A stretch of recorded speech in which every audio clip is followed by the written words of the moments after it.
Second என்ன verify பண்ண சொல்லியிருக்காங்கன்னா A cross B intersection C is equal to A cross B intersection A cross C. இந்த ரெண்டும் ஈக்குவலா அப்படின்னு சொல்லி கேட்டிருக்காங்க. அதுக்கு ஃபஸ்ட்டு நம்ம B intersection C கண்டுபிடிச்சிக்கலாம். ஏன்னா ஃபஸ்ட்டு நம்ம A cross B intersection C கண்டுபிடிக்க போகிறோம். அதுக்கு ஏவோட வேல்யூ தெரியும், B intersection C வேல்யூ நமக்கு தெரியாது. ஸோ ஃபஸ்ட்டு நம்ம அதை கண்டுபிடிச்சிக்கலாம். B intersection C கண்டுபிடிச்சிக்கலாம். பியோட வேல்யூ என்ன கண்டுபிடிச்சிருந்தோம்? 0, 1 அப்படின்னு கண்டுபிடிச்சிருந்தோமா? இன்டர்செக்ஷன் 1, 2. யூனியன்னா என்ன சொல்லியிருந்தோம்? யூனியன்னா ரெண்டு செட்டையுமே சேர்த்து எழுதிடணும். ஆனால் இன்டர்செக்ஷன்னா ரெண்டு செட்லேயும் எது காமனாக எது பொதுவாக இருக்கோ அதைத்தான் எழுதணும். அதாவது அந்த நம்ம எழுத போகிற எண் நம்பர் பி செட்லேயும் இருக்கணும், அதே நேரத்தில் சி செட்லேயும் இருக்கணும். ஏதாவது ஒரு செட்டில் மட்டும் இருக்கக்கூடாது. ஃபஸ்ட்டு 0, 1 இல்லை 0 பி செட்டில் 0 இருக்குது, ஆனால் சி செட்டில் இல்லை. அடுத்தது அப்போ 0 எழுதக்கூடாது. ரெண்டாவது 1 இருக்குது, பி செட்டில் 1 இருக்குது, அதே மாதிரி சி செட்லேயும் 1 இருக்குது. இந்த 1ங்கிற நம்பர் ரெண்டு செட்லேயுமே காமனாக இருக்குது. அப்போ 1 எழுதிக்கலாம். அடுத்தது இங்கே என்ன இருக்குது? சி செட்டில் 2 இருக்குது, ஆனால் பி செட்டில் 2 இல்லை, சி செட்டில் மட்டும்தான் இருக்குது. அப்போ 2வும் எழுதக்கூடாது. அப்போ பி இன்டர்செக்ஷன் சி என்னது? 1. இப்போது நம்ம A cross B intersection C கண்டுபிடிச்சிடலாமா? ஏவோட வேல்யூ என்ன கண்டுபிடிச்சிருந்தோம்? 2, 3 கிராஸ் பி இன்டர்செக்ஷன் சி என்ன கண்டுபிடிச்சிருந்தோம்? 1.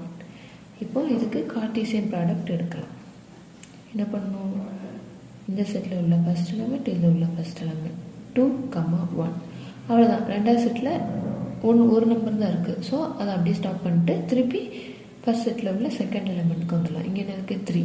இப்போ 3, 1 3, 1. இப்போ நம்ம என்ன கண்டுபிடிச்சாச்சு? A cross B intersection C கண்டுபிடிச்சாச்சு. இது ஈக்குவேஷன் நம்பர் 3 அப்படின்னு வச்சுக்கலாம். அடுத்து என்ன கேட்டிருந்தாங்க? இந்த A cross B intersection C A cross B intersection A cross சிக்கு ஈக்குவலா அப்படின்னு சொல்லி கேட்டிருந்தாங்க. இப்போ நம்ம இதுக்கு இன்டர்செக்ஷன் கண்டுபிடிக்கிறதுக்கு முன்னால் நமக்கு ஏ கிராஸ் பி வேல்யூ தெரிஞ்சிருக்கணும், ஏ கிராஸ் சி வேல்யூவும் தெரிஞ்சிருக்கணும். அப்போ ஃபஸ்ட் நம்ம இதை கண்டுபிடிக்கலாம். என்ன கண்டுபிடிக்க போகிறோம்? A cross B, A cross B கண்டுபிடிக்க போகிறோம். ஏவோட வேல்யூ என்னது? 2, 3 கிராஸ் பியோட வேல்யூ என்ன கண்டுபிடிச்சிருந்தோம்? 0, 1. இப்போ இதுக்கு கார்ட்டீசியன் ப்ராடக்ட் எடுக்கலாம். என்ன? 2, 0 2, 0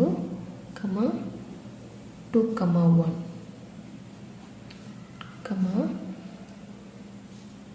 3, 0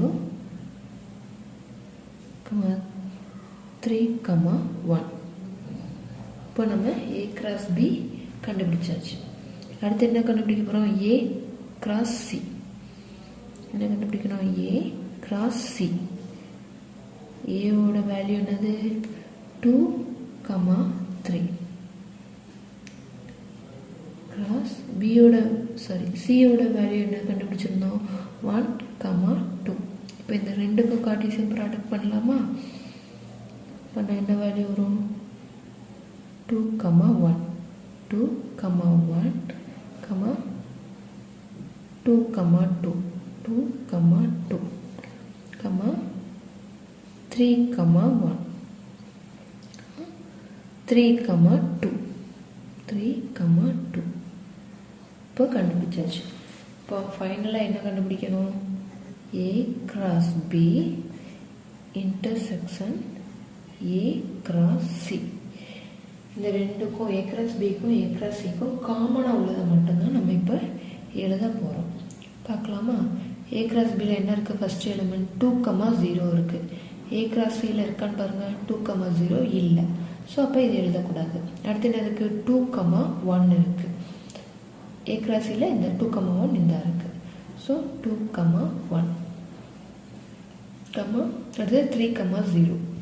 ஏ கிராஸியில் 3,0 இருக்கா? இல்லை. ஸோ அப்போ 3,0 நம்ம எழுதக்கூடாது. அடுத்து லாஸ்ட்டாக என்ன இருக்குது? ஏ கிராஸ் பியில் லாஸ்ட்டாக 3,1 இருக்குது. ஏ கிராஸியில் 3,1 இருக்கா? இதாக இருக்குது. ஸோ அதை எழுதிக்கலாம் 3,1.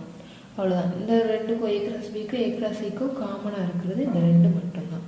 இதை ஈக்குவேஷன் நம்பர் 4 அப்படின்னு வச்சுக்கலாம். இப்போ என்னது? Equation number 3 and 4. ஈக்குவேஷன் 3 என்ன கண்டுபிடிச்சிருக்கோம்? A cross B intersection C. அதில் அதுவும் A cross B intersection A cross இந்த ரெண்டும் ஈக்குவலாக நிரூபிக்க சொல்லியிருக்காங்க. ஈக்குவல் அப்படின்னு சொல்லி நம்மகிட்ட வெரிஃபை பண்ண சொல்லியிருக்காங்க. பாருங்கள், ஈக்குவேஷன் 3ல் 2,1 இங்கேயும் 2,1. ஈக்குவேஷன் 3ல் 3,1 இருக்குது, இங்கேயும் 3,1 இருக்குது. So from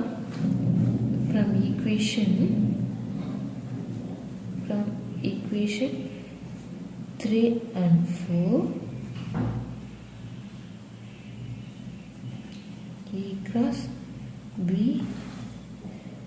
intersection C is equal to A cross B intersection A cross C is verified. இப்போ இந்த எக்ஸாம்பிள் சம் இந்த சாப்டரில் உள்ள 1.1 எக்ஸசைஸ்க்கு முன்னால் உள்ள எக்ஸாம்பிள் சம் ஃபுல்லாமே முடிஞ்சிருச்சு. அடுத்து நம்ம நாளைக்கு என்ன பார்க்கலாம்? எக்ஸசைஸ் 1.1 பார்க்கலாம்.